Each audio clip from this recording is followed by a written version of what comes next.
Hey guys, welcome back to our channel. Welcome back to one more informative video in our channel. So final ga మా బుడ్డోడికి అయితే వాడి birth certificate లో నా name అయితే change అయిపోయింది. Already నా previous vlogs లో అయితే నేను యాడ్ చేశాను కదా మేము ఎంత సఫర్ అయ్యాం అనేది. సో ఈ రోజు అయితే మీ అందరితో అది షేర్ చేసుకుందామని చేస్తున్నాను అనమాట. And how was the process, ఆ ప్రాసెస్ అంతా ఎలా జరుగుతుంది, బర్త్ సర్టిఫికేట్స్లో నేమ్ అనేది ఎలా చేంజ్ చేసుకోవాలనేది. యాక్చువల్గా ఈ ఇష్యూ ఏంటంటే మా అబ్బాయి ఉన్నవి 2 డాక్యుమెంట్స్, ఒకటి ఆధార్, ఇంకోటి బర్త్ సర్టిఫికేట్లోని నా నేమ్ దొడ్డి హరితకు బదులు నీలి హరిత అని పడింది. మేము అది పెద్ద ఇష్యూ అనుకోలేదు. బట్ ఈ ఇష్యూ ఎక్కడ ఐడెంటిఫై అయ్యిందంటే మా అబ్బాయికి పాస్పోర్ట్ చేయించినప్పుడు వాళ్ళైతే ఐడెంటిఫై చేశారు. మదర్ నేమ్ అన్నిట్లో ఎలా ఉందో అలానే ఉండాలి, ఇక్కడ ఇలా నేమ్ చేంజ్ చేయడం వల్ల అబ్బాయికి ఇబ్బంది అవుతుంది పాస్పోర్ట్ రావడంలో. సో అందుకే ఈ నేమ్ అయితే చేంజ్ చేసుకొని రండి అని చెప్పారనమాట.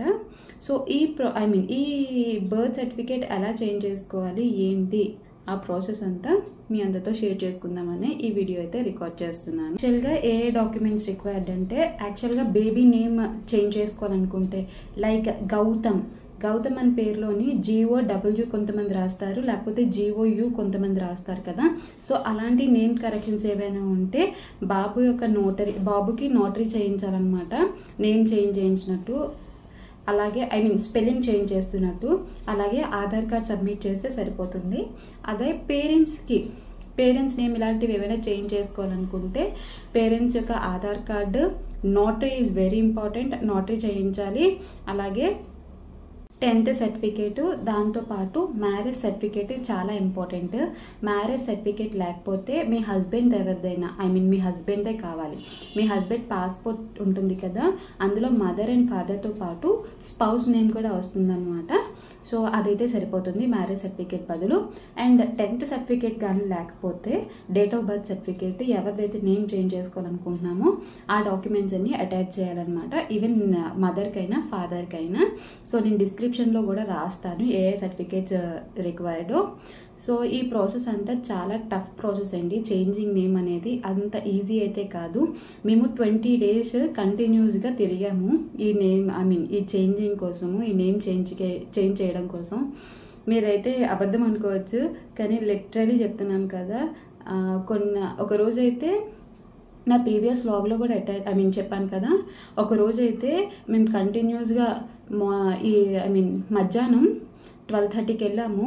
4:30 వరకు మా హస్బెండ్ అలా స్టాండింగ్ ఓవేషన్లోనే ఉండి అలాగా నించోనే ఉన్నారనమాట.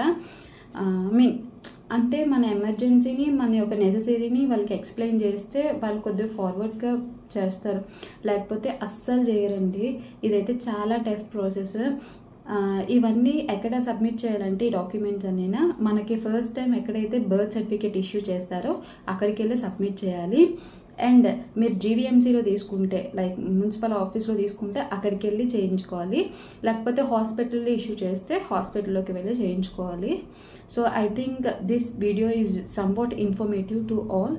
ఎవరికైనా అలాంటి ఇష్యూస్తో సఫర్ అయితే మాత్రం కామెంట్ చేయండి. అండ్ నచ్చితే డెఫినెట్గా లైక్ చేసి, షేర్ చేసి, సబ్స్క్రైబ్ చేసుకోవడం మర్చిపోవద్దు. So that's it guys. ఇంకా ఎవరికైనా ఎలాంటి డౌట్స్ అయినా ఉంటే కామెంట్ చేయండి, will definitely discuss about it. ఇది నా లైఫ్ ఎక్స్పీరియన్స్ కాబట్టి నా యొక్క ఎక్స్పీరియన్స్ కాబట్టి మీ అందరితో షేర్ చేసుకుందాము. మీలో ఎవరికైనా యూస్ఫుల్ అవుతుందనే చెప్పాను. So that's it guys. Hope you all like the video. And డెఫినెట్గా నచ్చితే మాత్రం లైక్ చేసి, షేర్ చేసి, సబ్స్క్రైబ్ చేసుకోవడం మర్చిపోవద్దు. Will meet on next video. Until then take care and be happy and be positive. And ఎండల్లో అయితే అస్సలు తిరగొద్దు. ఇంకా మంచి వ్లాగ్స్ మళ్ళీ మేము ముందుంటాను. బాయ్.